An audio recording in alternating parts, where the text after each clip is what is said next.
and welcome to this week's Maternity and Midwifery Hour. My name's Sue MacDonald and I'm the curator for the Maternity and Midwifery Hours and the Maternity and Midwifery Festivals, and it's my pleasure to be chairing this evening. And I'm joined by four wonderful midwives.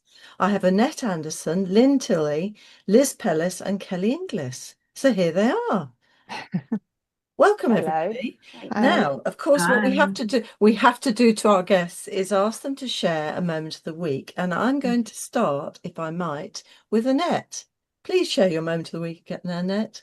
Yeah, thanks, Sue. And it's really nice to be here this evening. So the team will probably be bored of hearing about my workouts, but I work out regularly. And on Monday, I decided to increase my weight on arm day and was very successful. So I managed 12.5 kilos throughout a whole hour's Oh, class. Wow. So that is my moment of the week. wow. Don't argue with Annette. We don't.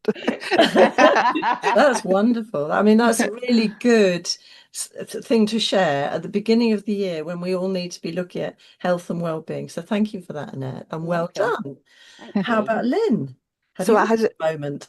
yes, I do. So I had a lovely afternoon with my 5-month-old grandson on Monday, playing with all his little toys, and had a lovely time. So that was very special.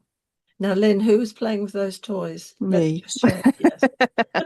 Showing him, Oh, bless. Oh, making all the noises.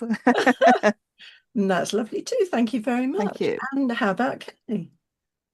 My moment of the week is easy. It's the same nearly every week. So I sing with choirs twice a week, and so far on Monday, it just was a really great rehearsal, singing with lots of other people. And yeah, just really uplifting. It does wonders for my mood every week. Wow.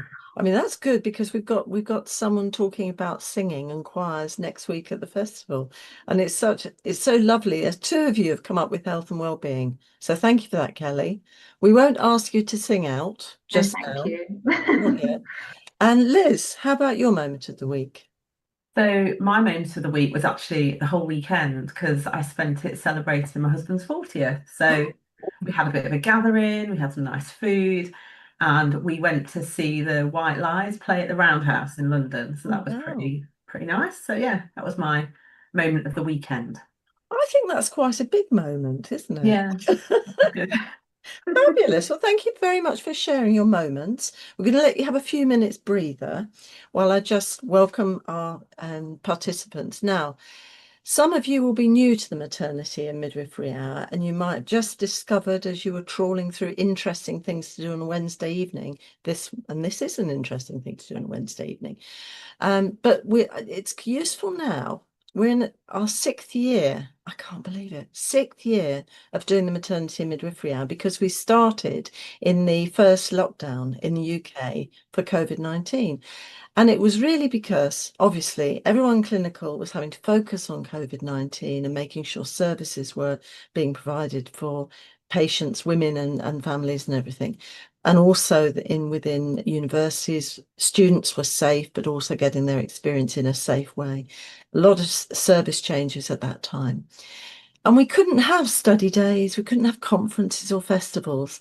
And we felt it was really, really important that midwives, student midwives, everybody working together in the maternity services, because that's our love, of course, had some way of connecting with each other and also having some self-development, professional development opportunities, and also hearing what was happening at quite a scary time.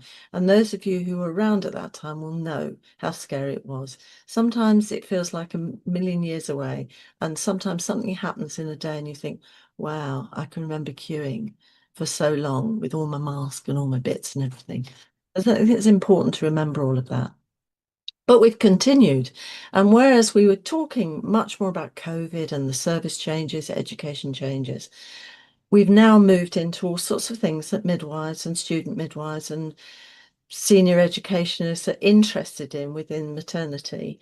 And so we've carried on, and here we are in our 6th year. And I just need to tell you, if you haven't been to the Maternity Hour or any of the Maternity and Midwifery Forum before, we record everything. And the good thing about that is we don't keep it stashed away secretly. You get a connection to it. And if you get a power cut, or you have to leave what you're watching in a hurry, whatever, you can catch up, and you can always catch up. And also you can share with your colleagues and your friends if it's something of interest. And in fact, we like you to share because it's really important in terms of learning and development and practice changes and improving practice. Talking to each other, even having a little bit of a debate or an argument, actually helps put that learning in your mind and into your hands. Really important. So we're very keen on that. So if you want to find more about what we've done, the Maternity and Midwifery Forum, have a look at the Matflix. The link is on the resources, so you can access that if you'd like to do so. Some of you will be in universities or maternity units that subscribe to Matflix, and if so, it's very easy to just get on. And if not, you can always try and get them to subscribe. It's not so expensive. And also, the other thing, and I have to give a little health warning, once you start looking in the Matflix catalogue and you start looking at things that are of interest, maybe for your project or for an assignment for college, or if you're doing something in practice to change, there's an awful lot there, awful lot of resources. It's a little bit addictive, and a couple of hours will go and suddenly you oh, I better catch up with what I should be doing. So that's my health warning for this evening. The other health warning is to look after yourselves. Change of weather is always a time when people seem to get a lot of colds and coughs and flu and everything. Keep yourself well. Not too much chocolate, a bit of weight training, maybe a bit of exercise, a bit of singing. Keep yourselves fit. Very important. Now, today, this is my news flash, and I'm sorry if I speak very quickly, but I'm very keen to get on to the meat of the evening. But before I do, of course, today is World Cancer Day, and the NHS Cancer Plan has been delivered. See resources. There we are. That's what it looks like on the front. And it does have an executive summary, and it's worth having a look at, this world-class service that we're going to be working towards. It's also on your resource list. Now, before you press print, just be aware there's about 79 pages. So, you know, if you want the 79 pages, do, but you can obviously save it onto your iPad or whatever, and then you can look at it at leisure. Very useful to be aware of. And yesterday, this is good news, really nice on all the platforms, was the first day of the Welsh Government baby bundles, and these are being provided in flying start areas, and they're lovely little boxes. They're sort of quite large and got really pretty decorations on, but they've got really nice goodies in of little clothes and little things for the first month or the first few weeks of a mum going home with a baby. Really nice, a really good idea. And it must help with the pennies at that point. So really good to hear. The other thing that's happening this week is on the 6th of February, the RCM Awards, Royal College of Midwives Awards, are being presented. So big congratulations to anyone who's been put forward for an award and for anyone who wins, because being put forward is a huge honour as well as winning. And that's on Friday. So I'm going to move on to the meat now. I'm almost perfect for time, a little bit, a minute early. We're going to look this evening, and some of you might know a bit about this, you might not know very much, but this is your chance to really start cementing this learning. We're looking at the NHS Resolution's Early Notification Scheme, which is a key initiative towards achieving delivery of safer maternity care. And that's really important as we look at all these different reviews and projects looking at safety of care. This sort of is day-to-day importance. And this is providing a more rapid, caring response to families in case of severe harm. And it also obviously supports a learning culture. And this is about proactively investigating specific brain injuries at birth for looking at whether there was negligence and whether that causes the harm, and then investigating claims and just making it more smooth for families, which it has to be a good thing. So we've got the 4 marvellous midwives with us this evening, and I'm going to introduce them all together. This is going to show you real teamwork in the NHS, because these 4 midwives are going to present together, not all speaking at the same time, but they're going to show you good teamwork.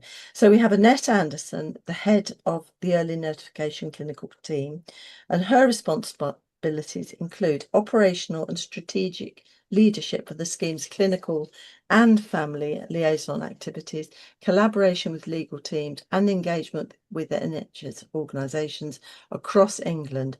She's committed to improving safety in perinatal services, promoting shared learning and enhancing experience for families and staff following the incidents and throughout the claims process. Really important role. Then we have Lynn Tilley, who joined the NHS resolution team as a National Clinical Midwifery Fellow with the early notification team. She was appointed to her current role as Safety and Learning Lead. And she also serves as the regional lead for London. She's also deeply committed to patient safety and values the opportunities her role provides to share learning with the early notification incidents. And she's also supported the establishment of the Maternity Voices Advisory Group and contributed to the development and publication of an immersive, I love this, I'm going to have to go and have a good look at this, e-learning maternity module, Maternity Insights, Closing the Loop, Learning from Harm. And we often talk about learning from mistakes, and this is really in action. Fantastic. And then we have Kelly Inglis, currently completing a Master of Business Administration through the Senior Leader Apprenticeship Programme. She's a National Midwifery Clinical Fellow with the NHS Resolutions EN team and supports work across the east of England, bringing her experience from clinical and leadership role. And finally, Elizabeth Pels is the Early Notification Family Liaison and Mediation Lead, where she leads efforts to enhance family engagement with the EN scheme. She's a trained healthcare investigator with extensive experience working with families, clinicians and other stakeholders in maternity and neonatal investigations. And I need to say all of their CVs, that's just edited highlights. Full CVs are online, so you do check them out. So welcome Annette, Liz, Kelly and Lynn. The screen is now yours and welcome. Thank you for coming. Thank you so much. So bear with me. Let's hope the technology works. You should be able to see screen okay. I can see some nods. Fantastic. So evening everybody, it's great to be here with the team. We're going to talk to you about our work at NHS Resolution, and I'm just going to take you through kind of what we're going to cover as part of our talk today. Firstly, we're going to start around background and context as who we are as an organisation and why the early notification scheme was set up. Then we're going to talk about our processes and how we engage with families. There's also going to be an illustrative case story, which is going to bring the work of our team to life.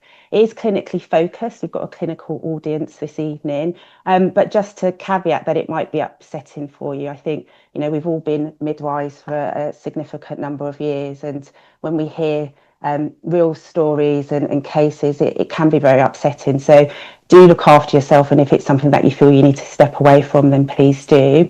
And then the team are going to share some insights into learning, which is going to support you in clinical practice. So for those of you who don't know us, at NHS Resolution, we're an arm's-length body of the Department of Health and Social Care, and we used to be called the NHS Litigation Authority, but we changed our operating name a few years ago to better reflect the aims of our organisation.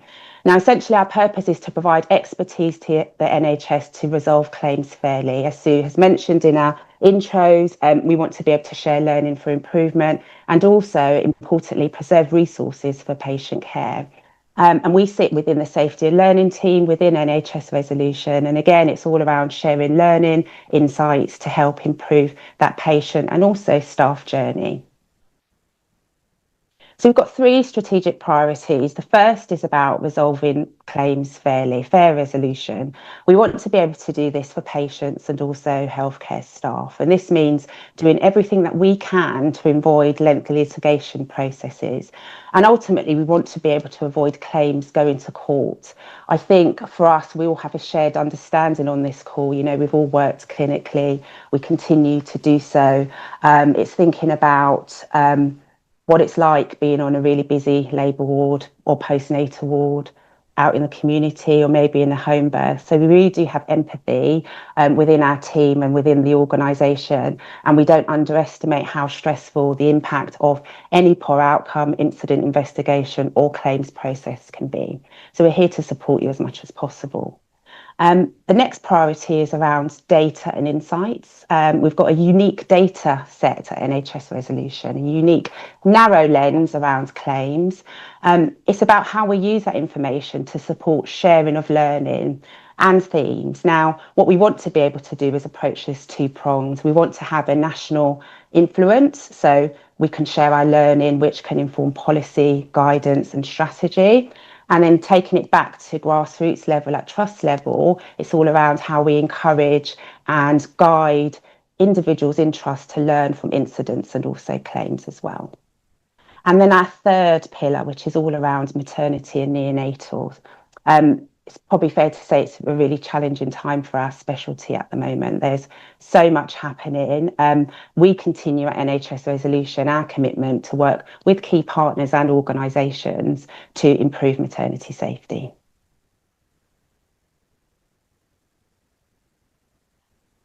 So this slide is data heavy. Hopefully it presents well. The colours might not, but you can definitely read more in our annual report and accounts.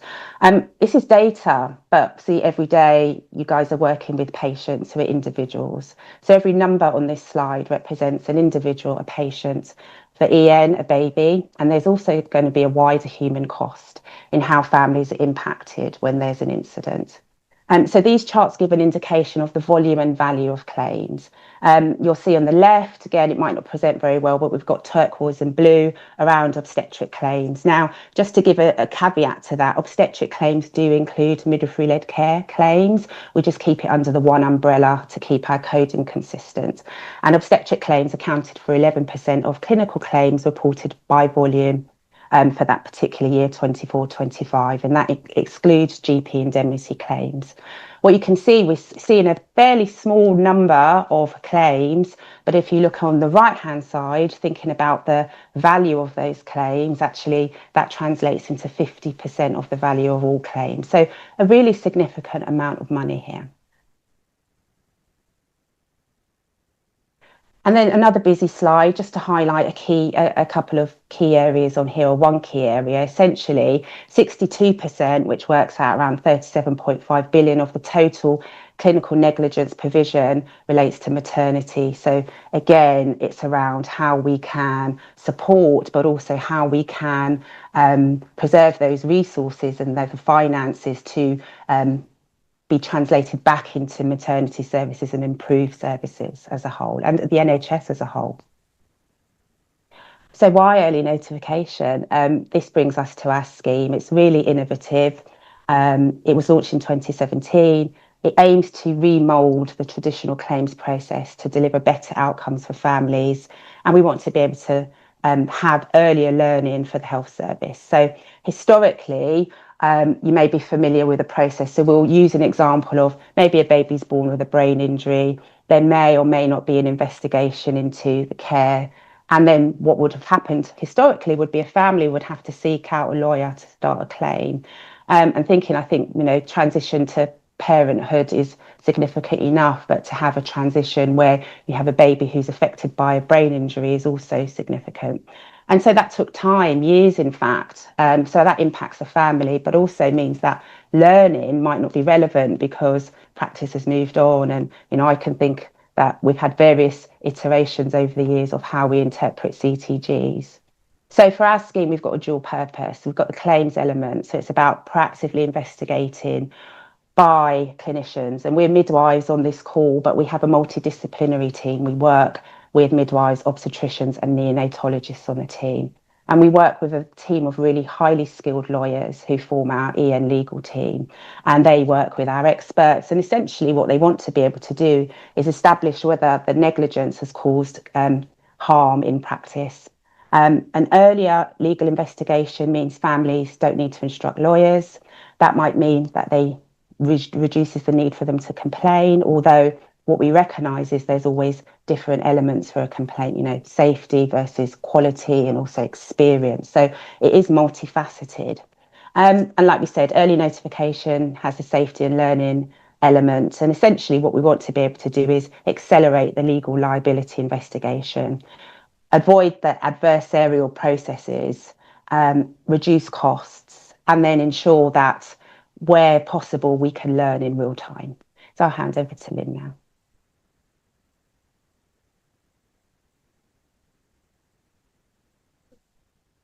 that Annette raised in the last slide around timely compensation being paid to families where they are eligible to receive that following an incident. We recognised very early in the scheme that the entry criteria was very broad. It was initially based on the Each Baby Counts criteria, and that meant as an unintended consequence that we had lots of babies referred into the scheme who were healthy and didn't have a brain injury, and therefore caused a lot of stress and distress for the families who were waiting for the outcome of an investigation, and actually there was no harm and no compensation due to be paid to them. An opportunity arose in 2019 with the rollout of the Healthcare Safety Investigation Branch, which you'll all be familiar with now as MNSI, so the Maternity and Neonatal Safety Investigation organisation, to align our entry criteria more closely with theirs so it was the same for severe brain injury. And that helped to reduce and focus our cohort quite significantly in that time. A different opportunity arose in April 2021 when we recognised there was a need for a more focused approach to our clinical triage system. And we decided that we would move towards a very clear clinical definition for that defined a hypoxic brain injury. So those are the definition on the screen there. Those babies who had definite MRI changes as a consequence of intrapartum hypoxic ischemia. And that really helped us to focus our cohort and move forward. Can I have the next slide, please, Annette? So this is quite a busy slide, and obviously there's a lot of information there, but we really thought it'd be quite helpful for us to run through the process that we follow when an incident is referred into the scheme. Now, when this slide was first developed, some of the information there has changed more recently with the introduction of the Submit a Perinatal Event Notification portal.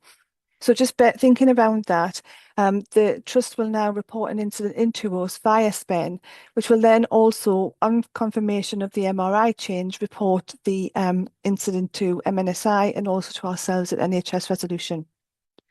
At that point, we will acknowledge the incident being reported to us, and then we wait.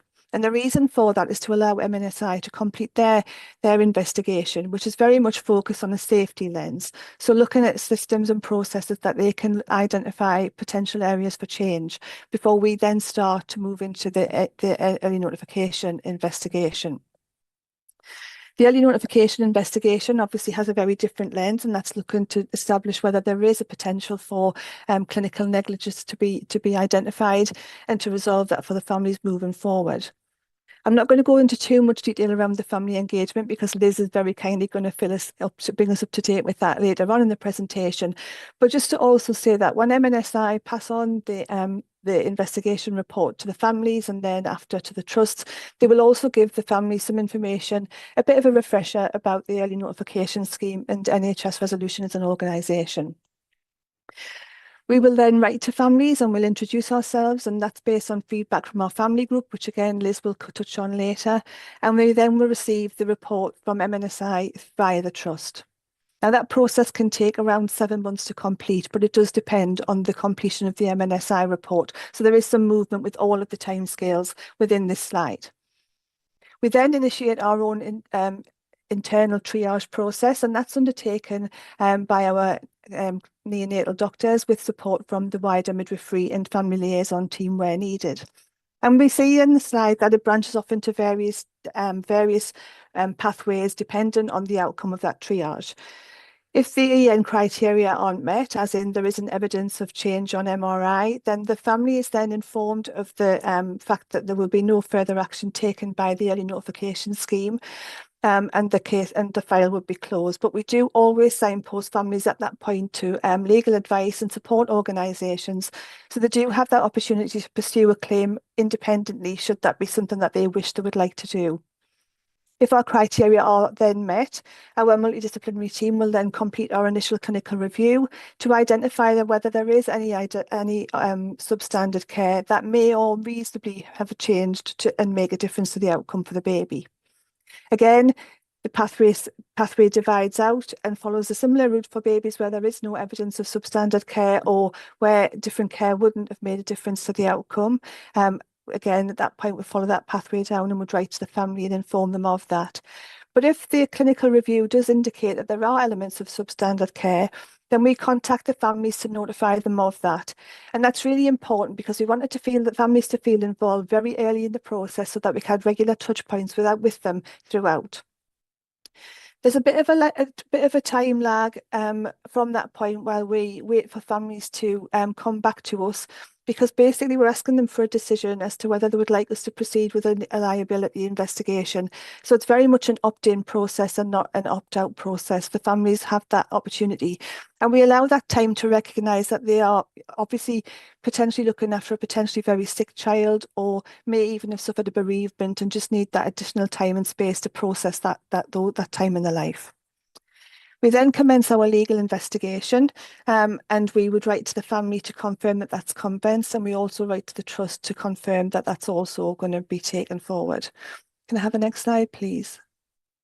So then we move into the legal process. And again, you can see here the time is much more protracted. It takes a significant amount of time to gather all of the relevant information from various sources to then process that and have an outcome for the family. So we will commence the legal investigation, and initially that involves NHS resolution instructing a law firm to assist in the investigation. They will then seek to obtain medical records and any relevant information from the hospital trust, and then medical legal experts are instructed to provide their expert opinion. And these are likely to be midwives, obstetricians and neonatologists, who can then give their view on the care that was received and also consider whether the legal tests were met.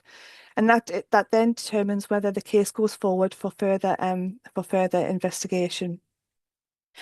We will then write to the family with the outcome of that investigation and let them know that we are moving into a full liability investigation. And once that's completed, we write back to tell them the outcome before the process moves into the compensation stage. I think it's important to caveat the timeframes on the slide with just to highlight that sometimes various factors such as the availability of experts can influence the time it takes to complete that, and also depending on the complexity of the incident and the claim that's being processed. So there are lapses in that time frame. And I'm going to pass it on to Liz. Show the evolution of our early notification scheme from 2017 to the present day. We recognised very early on that once HSIB had been launched, that there was a duplication between EN and HSIB. So as Lynn mentioned earlier, we decided to wait for the HSIB, now MNSI, investigation report, and we rely on this for our triage.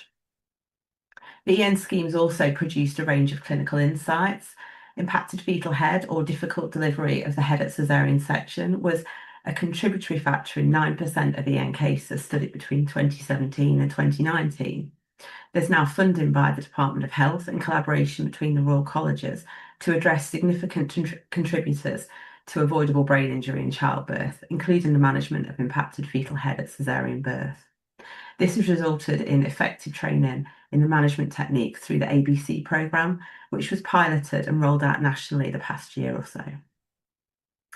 As Lynn mentioned, the scheme has evolved over time. We initially had those very broad criteria that required trust to report any baby that was admitted to the neonatal unit for calling to us. This was really quite broad and meant that there were babies who were clinically well and that had normal MRIs who were accepted into the scheme. This potentially increased anxiety for families, especially if their baby was well at the time of discharge. And this impacts on the ability to make admissions of liability. So in April 2020, in response to the COVID-19 pandemic, the early notification scheme adapted their criteria in line with HSIB. And then from April 2021, we adopted those revised criteria, which focuses on identifying those babies who have a brain injury, which means focusing on the babies and families who need it the most to understand if different care would have made a difference for the outcome for their baby.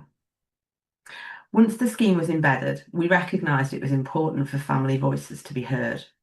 And in January 2021, the Maternity Voices Advisory Group was established to provide external stakeholders, in particular families and their representatives, to have a forum which they can advise and support future service developments within the EN scheme.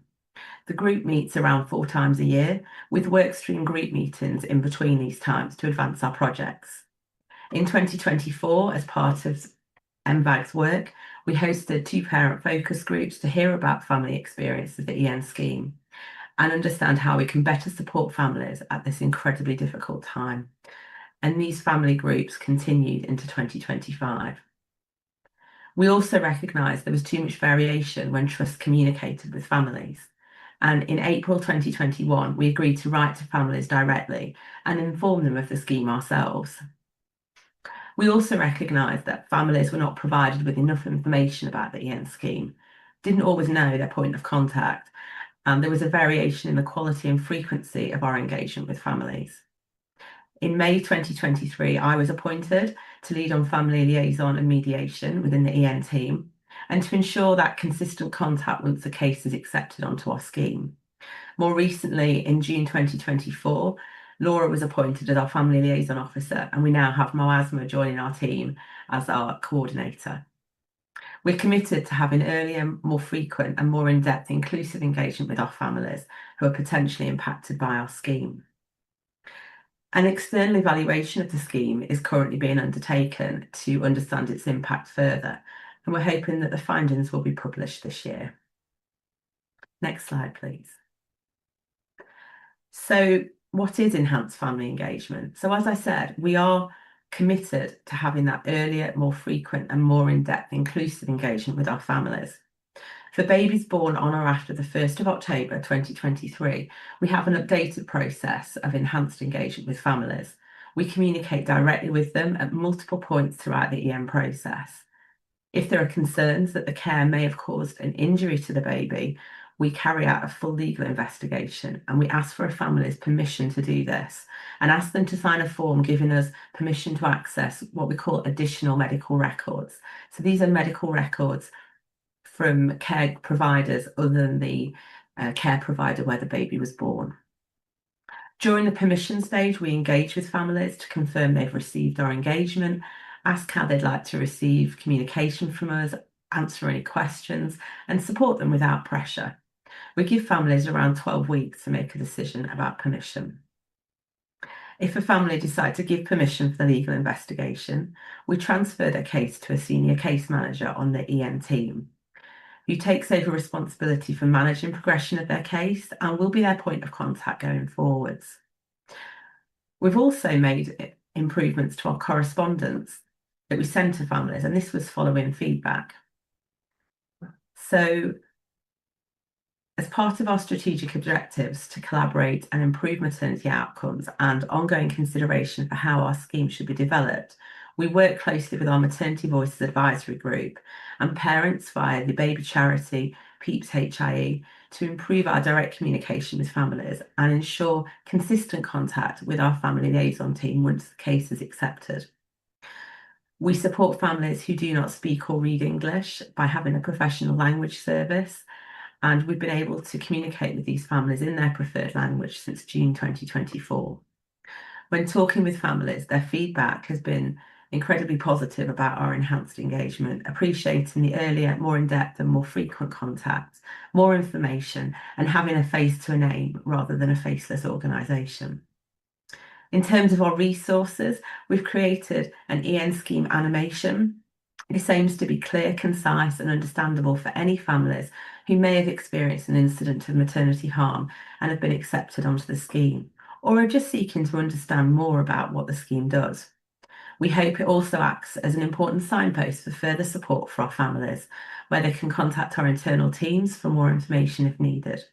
And we're currently developing a second animation explaining what happens once the legal investigation has been completed, and this will be published later this year.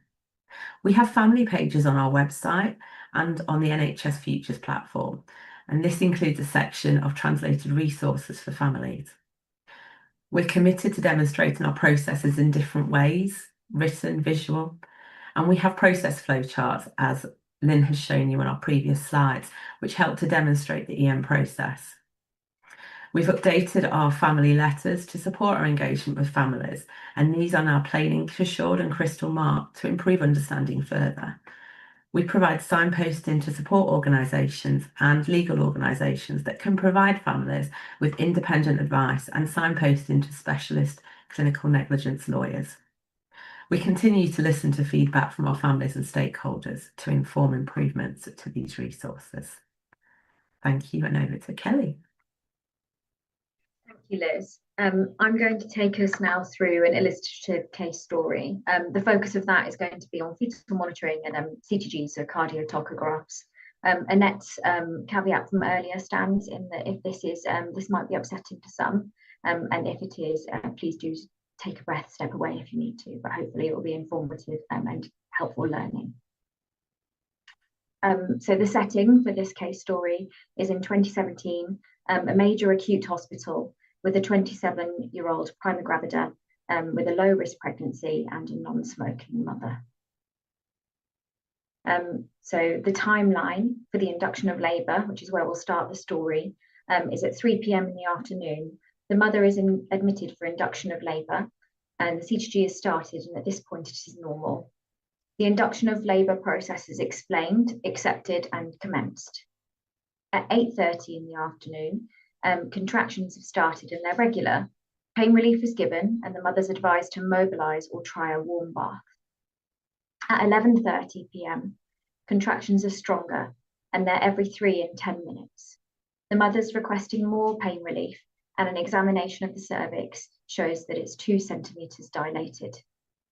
There's a discussion with delivery suite requesting transfer due to active labour.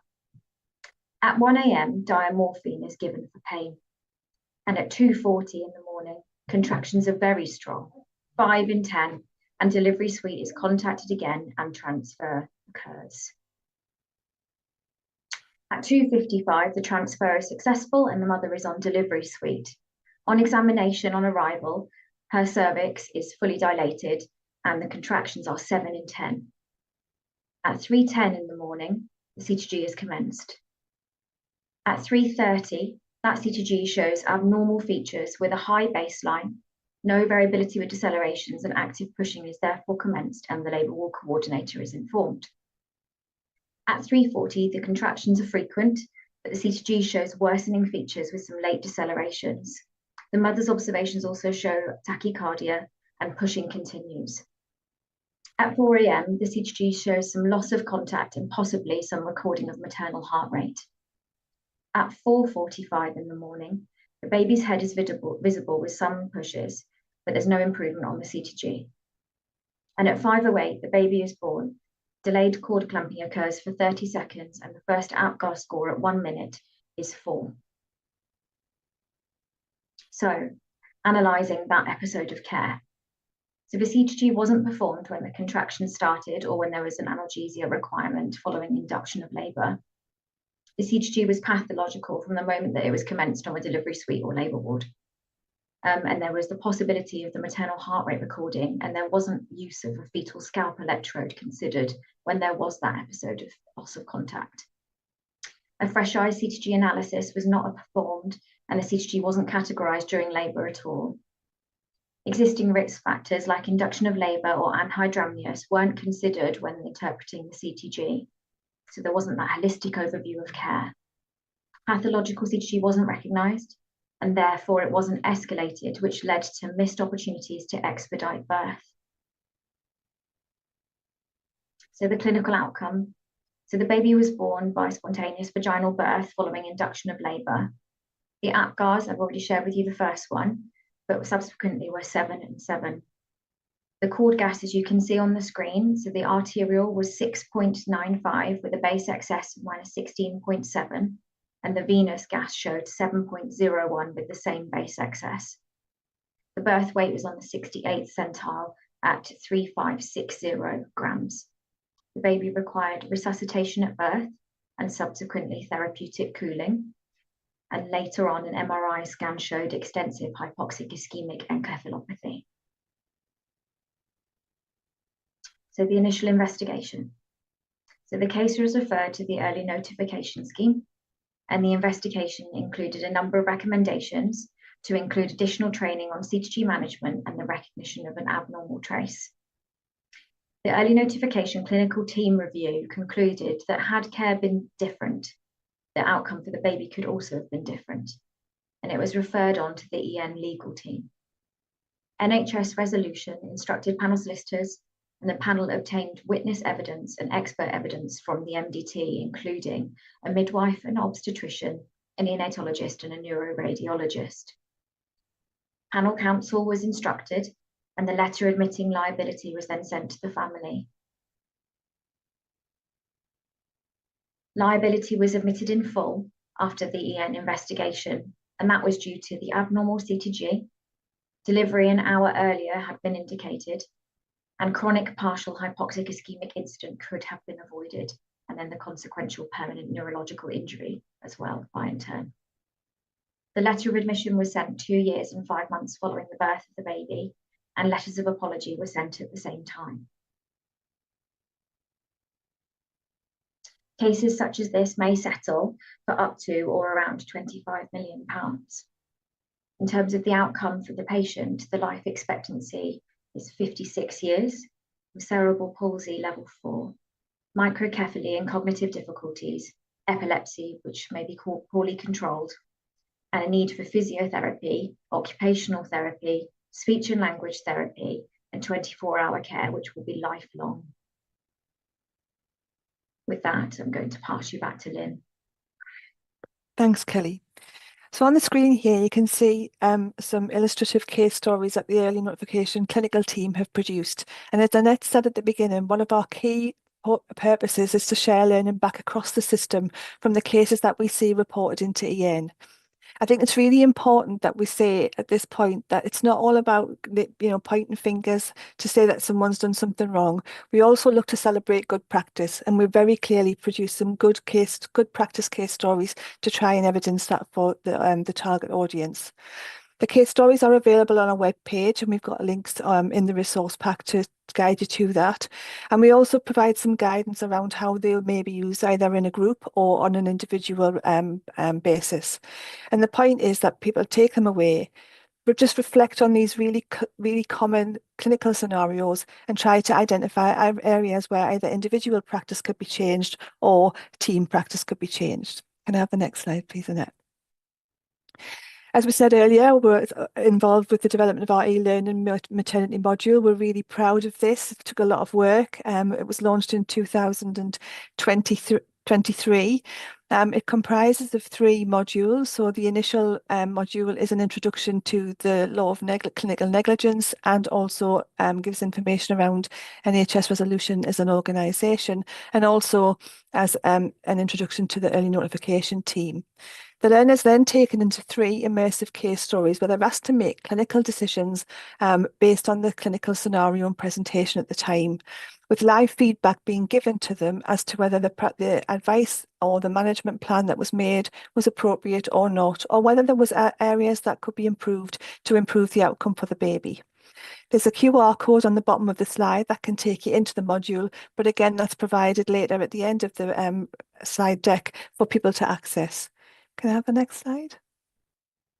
So this infographic was produced after we published our second early notification scheme report, and that was in 2022. The report built on the findings of the first early notification report published in 2019, and really just looked to see if there were any changes that had been identified in the incidents that we saw in the scheme from that time on. You can see on the infographic that there was some key clinical themes identified from the report, which included delayed delivery, with problems often arising from delays and escalation, as we saw in the case story that Kelly presented earlier. Not surprisingly, CTG interpretation was a key feature, and then a relatively new finding was around uterine rupture in women who had opted for a VBAC, or vaginal birth after caesarean section.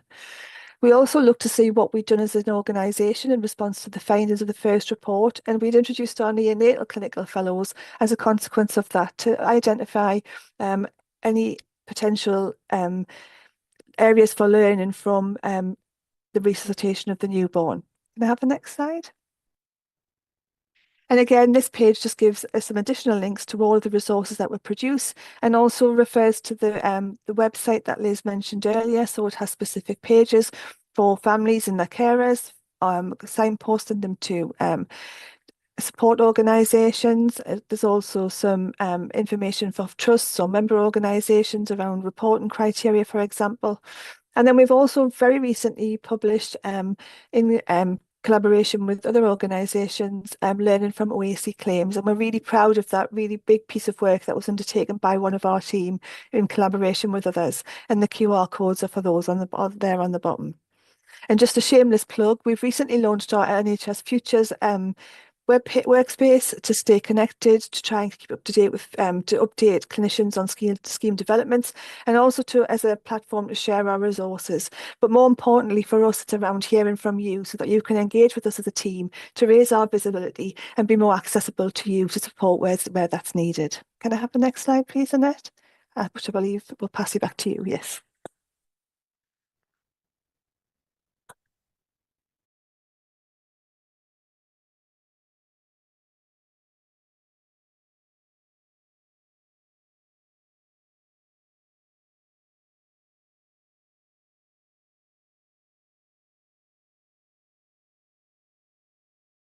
Working and what can be improved. Is it working?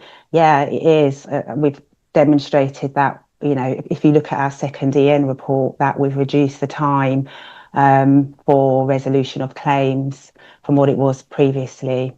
And again, you know, we produce lots of learning resources, as Lynn has said.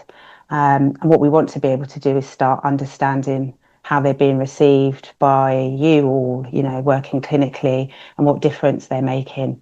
So, you know, being here on a Wednesday evening, you've watched us for nearly an hour now. So what can you do? Like Lynn said, do sign up to our NHS Futures platform to learn more about the scheme, access our resources. If there's anything that you want to talk about, we're always happy to be contacted. I'm always happy to have conversations with people, so please do reach out. Access our resources and share them with colleagues. And if you can take one thing away from a case story that might influence your practice or someone else's practice, or maybe a system or process in your unit, then that's a job well done, I'd say. And we'd also like your feedback as well. So this slide is around our feedback survey. So again, another plug. Please let us know what you thought about our talk. It would be great to hear from you. Thank you so much for listening, and we'll be joining Sue for questions. You will, and there are some coming through at the moment. I'll stop sharing. So thank you so much. That was really interesting, and it was also, I like the variety of the little timeline, which is quite complex, but you took us through it really nicely. And I think when you talked about the case study, you could then see how it worked so well. So thank you for that. And we've got some questions, and the first question, and I think is Elsie Gale. Hi, Elsie.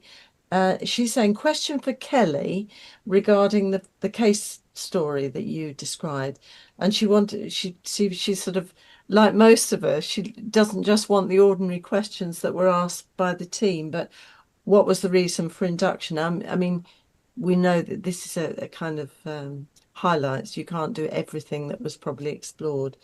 But Elsie was saying, what was the reason for induction of labour, and are these points actually explored as well as all the CTG, for example? Yes, thank you for that question.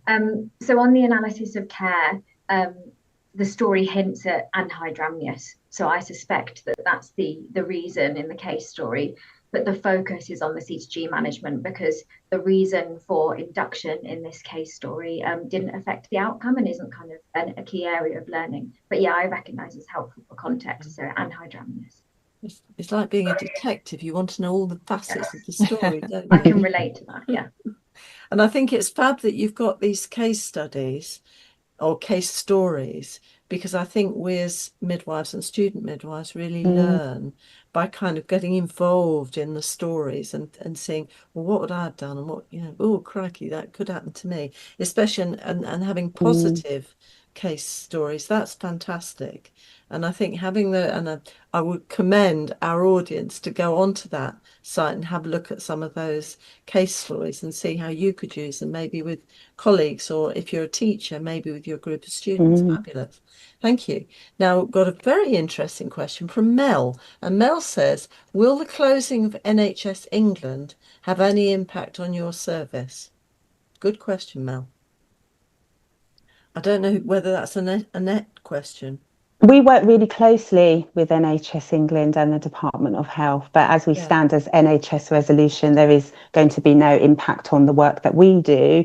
Obviously, we're conscious of our colleagues who are going through challenges at the moment, so it's about how we support them as just peers, but we don't anticipate any changes for our organisation. Because you're kind of like standalone. That's right, that's right. But we do work really closely with other ALBs. It's very disruptive, all these changes, isn't it? It's very, I mean, you have sympathy for anyone who's in the situation. So thank you for the question, Mel. That was grand. And Angela Stringfellow, hi, Angela. So, and sorry if I'm looking away, because that's where the questions are all coming through. This is a question for the whole team. How is the EN scheme data currently being used to influence national learning on intrapartum safety? And where do you see the biggest gaps in translating that learning into practice? Fab question. Thank you, Angela. Who should we start with? Should we start with Lynn? So obviously the information, the data that we hold within the team is used in a variety of ways. So it would be used to inform the case studies. But I think more importantly, we've also worked in collaboration with other organisations, as Liz alluded to earlier, in terms of the ABC programme. One of our colleagues was very instrumental in the work around impacted fetal head, and the management of that at cesarean section. So we very much use all of the information, and we collaborate nationally with colleagues to try and share as much of that back into the system as possible. We will also feed back to trusts on an individual basis where that's required, to share learning from individual or an analysis of the cases that are reported by an individual organisation. I was wondering, does that input into universities as well? So the e-learning module was shared with all of the universities, and we've also linked in with the Royal Colleges, Royal College of Obstetricians, and also the Royal College of Midwives, to share the resource. So yes, we do. It is very much, we work obviously in isolation to a point, but we try and work across the system as much as we possibly can and try to influence change at every opportunity, really. Fabulous. Does anyone else want to add anything to Lynn? Yeah, I can add to what Lynn said. Again, it's about how we influence policy and strategy as well. So using our data and insights, like Lynn said, we've been able to do that really well for the ABC programme and impacted fetal head. Other areas is in relation to NICE guidance. So it's how we translate what we're seeing in our cases to inform updates and developments to NICE guidance, and we've done that for hyponatremia, maternal hyponatremia. Wow, thank you. And another question that I noticed, you had OAC on one of your clips, and Neil asks a question: what is the scope of maternal birth trauma in your work, or is it just the baby? Well, just the baby. And I was actually interested in this because obviously for women who go through an experience and maybe have damage afterwards, they might have the same need to have some sort of redress. Is that funneled through you the same way? So we do focus on babies with brain injuries, but what we don't do is separate mum from the baby. So where we have maybe risk of a maternal claim, for example, excuse me, then we would be able to manage that. And we've got early notification. We also have our routine claims management service as well. So they continue to manage cases and claims that don't fall within early notifications remit. And we work really closely together in the organisation to join up safety and learning and claims as a whole. Wow. So if a mum had, say she had an OAC damage or something, because that is not uncommon, sadly, would she just be able to call you direct and get some sort of guidance as to where to go and how to go about dealing with it? Yeah, we always receive phone calls from patients, parents, mums asking for advice. I think sometimes if you have an isolated, incidents maybe of where there's a tear, some people may want to seek out a solicitor.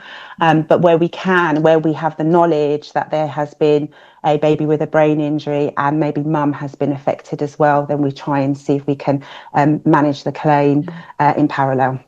Fabulous. I mean, because I think that as you were talking, what you think of is all these reports that come out to say nobody listened to me and I didn't know what to do and nobody told me anything. And it's something I'm just thinking this is a fantastic resource for women and their families where they're feeling like that, to be sort of guided. So it's lovely to hear. Thank you for that. And we've got Oghen. Sorry if I pronounced that wrongly, Oghen. She says, 2 years is a long time for admitting fault. Is there any plans to reduce this? Is there a different pathway for stillbirth and neonatal deaths? Yeah, great question. I agree. Our audience are fabulous. Yeah, great, all great questions. So I think when we compare, and it isn't an excuse, but when we compare what we're doing now compared to the traditional process, we've definitely improved the timescale. So you could look around 7 years previously and in excess of that, which again is significant.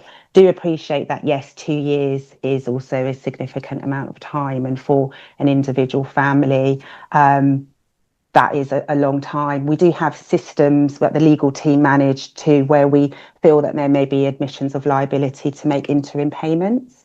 So there is that option. I think as part of the evaluation, it's always important for us to challenge ourselves into thinking about, can we do anything differently? So that's what we've got lots of ideas of what we want to do, but it's also waiting for our evaluation to see, okay, where can we do things differently and how can we continue to make a difference and ultimately evolve the scheme going forward. I must admit, when you were saying about 2 years, I thought actually well, it sounds terrible, doesn't it? But if you're a mum who's had an event like that, and I think Kelly and Elizabeth described that really well, I think, because if you've got some other things going on, you might need a longer time. It doesn't feel like such a long time. So I think, we need to take that into account as well. That's fantastic. And can I just say something? Sorry. So I think that's okay. So every claim will be different, I think, as Kelly had said. So that's an average time scale. So we take every situation, individually and provide that kind of individual holistic approach for managing the claim. Was there another part to that question as well? Was there something else? No, it's about, is there a different pathway for stillbirths and yeah. So babies who are sadly stillborn and neonatal death. So we do have include some babies who die within early notification. There is another pathway via our claims management team, also known as CNST as well. Fabulous. Did anyone want to add anything else? Could I just say Please do, Liz. Just from a family engagement perspective, really, what we're really trying to do is engage with our families earlier and give them sort of information as and when they need it, so that they're kept updated and hopefully not having to come back and chase information themselves. So that's been a really big thing for us sort of in the last sort of year or two, is really trying to be proactive about that updating during the early notification scheme investigation. Yeah, and I think that comes over really clearly. Actually, it does fit because even on the timeline, it was very much addressed to parents and mums and parents, which is very strong because it is a very complicated process. And even the language, I was sort of jotting down the MVAG, which is kind of everyday to us, but for users, it's not. All these acronyms we use, we kind of throw them around. It's like a different world, isn't it, for them? Yeah, and that's why it was really important for us to try and simplify our resources, our engagement with families, and families can have as much or as little information as they would like, but we're trying to make sure that for the most part it's in a kind of it's either written or it's audio or it's visual, or we can have a telephone call or a Teams call and provide that information. So there's different families will want information presented to them in different ways. So it's trying to accommodate that as best as we can. And recognizing that some families will not want information straight away. They might want it further down the line, and being flexible for that. That's grand. Now, I always say, and I said to the team this evening, this hour is the fastest in the week. And sadly, we've come to the end. But if you have any queries, I know the team are very happy to be contacted, and also have a look at all those different QR codes and choose and get to know a little bit more. And also, don't forget to do the little survey and say what you thought. And you might say, oh, well, it's fantastic, which it was, but you might say, oh, I'd have liked more information about this, or I'd like more information about that. It might mean that we just need to bring our friends back, maybe next session. This sort of thing is really important that we know about, so that we can guide mums and partners and families to these resources, so we're not keeping anything hidden, and we're making sure when things go wrong, we really learn from it, and we help parents, and we're open and transparent about what we do. It's horrible when things go wrong, and it's painful for us as well as for parents, but by helping them, that kind of starts the healing for us as well, I think. So thank you so much to Annette, to Lynn, Kelly and Liz for coming this evening. Now, I've just got a few notes to make. Okay, I also have to thank Angela, who's in the background making sure everything's working, so that you'll get this as a podcast 6 o'clock in the morning. This might be good for Annette with her weight training, actually. 6 o'clock in the morning as a podcast, or it'll come out next week with the newsletter on Thursday. Now, if you haven't subscribed to the Maternity Midwifery newsletter, good to do so, because you get a little chunk of information, current stuff, which is very midwifery and maternity related.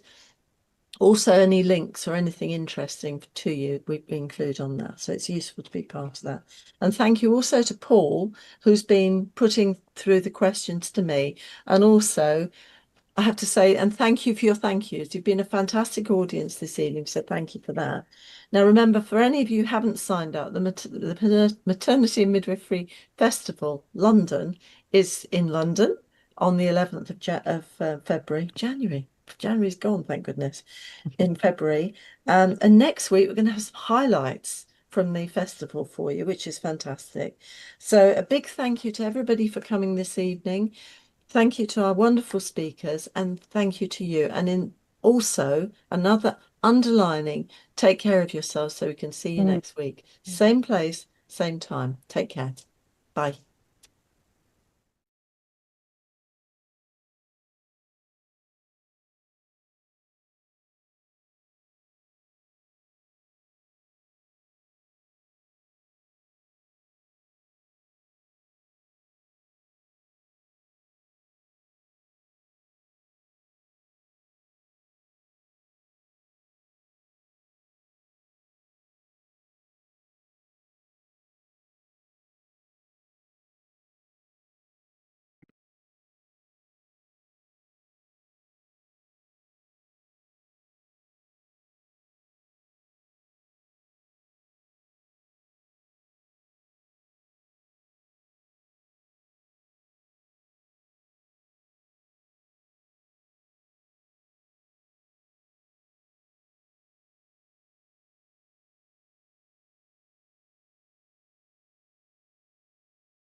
Welcome to MatFlix, video streaming from maternity experts.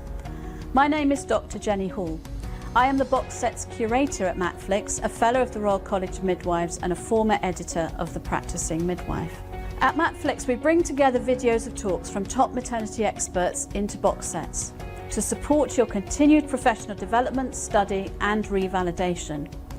It is a perfect study accompaniment for midwives, maternity professionals, midwifery students and anyone thinking about a career in the maternity services. My job is bringing together the latest thinking area by area so you do not have to. Not only do you get the video of brilliant talks and relevant content in thematic box sets, you also get access to the audio version so you can listen on the commute or while you walk the